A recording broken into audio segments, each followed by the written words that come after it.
Welcome to the deep dive. Today, we're really getting into a place that just sparks the imagination. Rajasthan, you might know it as the land of royals. Hmm. You've given us some fantastic material, and, well, our goal here is to sift through it all, pull out the really key insights, maybe some surprising facts, too, about its history, its culture, its landscapes. We're talking everything from these incredible palaces and, those vast deserts to the festivals, the stories of the people. It's like diving into a living storybook, really, seeing how old ways just endure. Absolutely. And the sources you shared, they let us connect those dots, Oh, to see not just what Rajasthan is, but maybe more importantly, why it still has this powerful draw.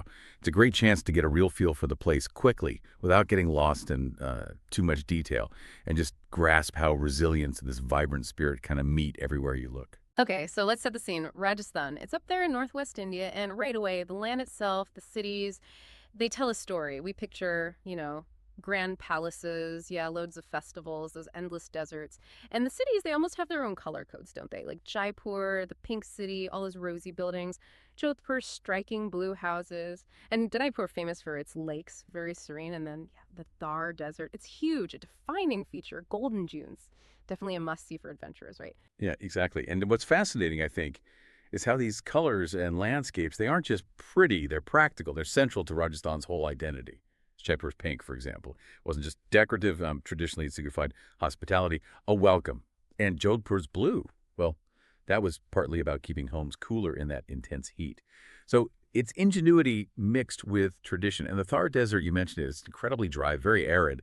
That environment has really shaped the region profoundly. It makes you realize how precious water is there and how this seemingly tough place has actually given rise to some really unique cultural traditions. It's quite remarkable. That's a great point about the colors having practical roots changes how you see those cities. And it's this very land, isn't it? Shaped by deserts and this deep connection to nature that birthed such an amazing history. Full of royalty, Rajasthan's past is just steeped in it. It was home to these powerful Rajput kingdoms, and you still feel their legacy today. You see it clearest in the forts and palaces.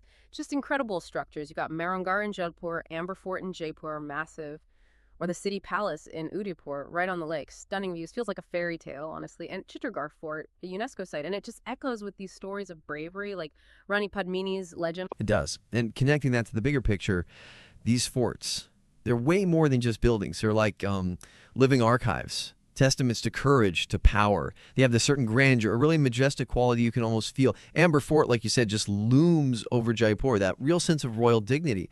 And the stories of valor, they're everywhere, but especially potent places like Chittorgarh.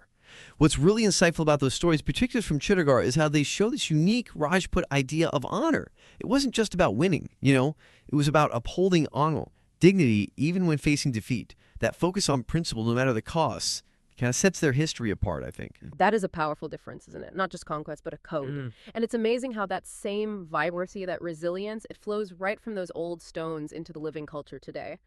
Rajasthan is just, well, a cultural powerhouse, a riot of color, truly. The traditional arts are world-class. Think about the block printing or that vivid Bantani tie-dye you see on saris, on turbans. The detail is just, wow, so intricate.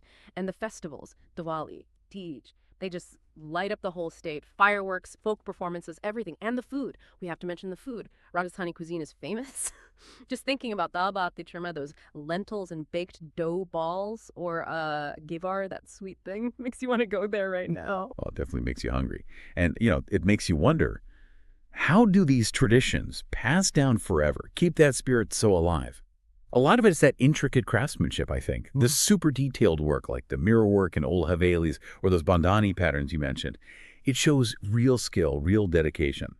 And this attention to detail, it feeds into that overwhelming sense of festivity you get during celebrations, like the Pushkar Camel Fair. It's dazzling, right? People come from all over for that unique, vibrant atmosphere. It's a culture that really celebrates life, even against that tough, arid backdrop. It sounds like a complete sensory experience. So, okay, if you're listening and thinking, right, I want to go, what are the essential spots and what practical stuff should you know? Well, for the iconic city feel, Jaipur is a must. Hol Mahal, the Palace of Winds, and Johari Bazaar for gems. Good starting point. Maybe head south to Udaipur.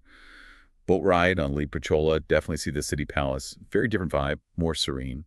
For the desert experience, yeah, Jaisalmer, the Golden City, amazing sandstone fort, and you absolutely have to do a camel safari out in the Thar. Unforgettable. And if you're into wildlife, Ranthambore National Park, one of India's best places to hopefully spot a tiger, and for something spiritual, Pushkar, the sacred lake, the Brahma temple, apparently the only one in the world. It's quite unique. That sounds like a perfect itinerary. Covers a lot of ground. What about practical tips? Planning a visit.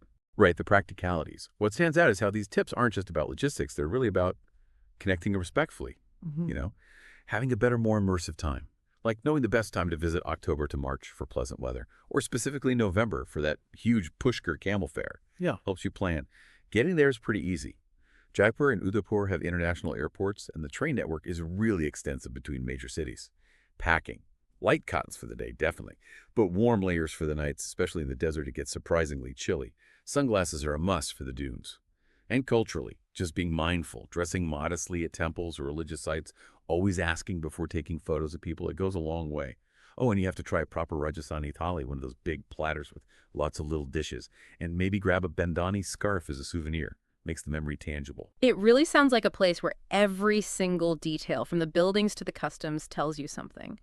Which brings us towards the end of our deep dive into Rajasthan, the land of royals. We've covered history, art, a vibrant life. It's clear why it's a state that really captivates the soul. Yeah.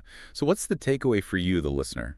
I think it's this. Rajasthan, even with its arid core, just bursts with this incredible richness, the festivity, the intricate art, that majestic history full of valor. It's this amazing blend, isn't it? Resilience meeting vibrant expression. And maybe it makes us think, how can environments, even challenging ones, inspire such deep beauty and meaning through sheer human spirit and adaptation? Something to ponder. That's a wonderful thought to end on. We hope this deep dive sparked your curiosity, maybe even inspired an adventure to Rajasthan or anywhere else that calls to you. Keep exploring, keep asking questions, and we'll catch you on the next deep dive.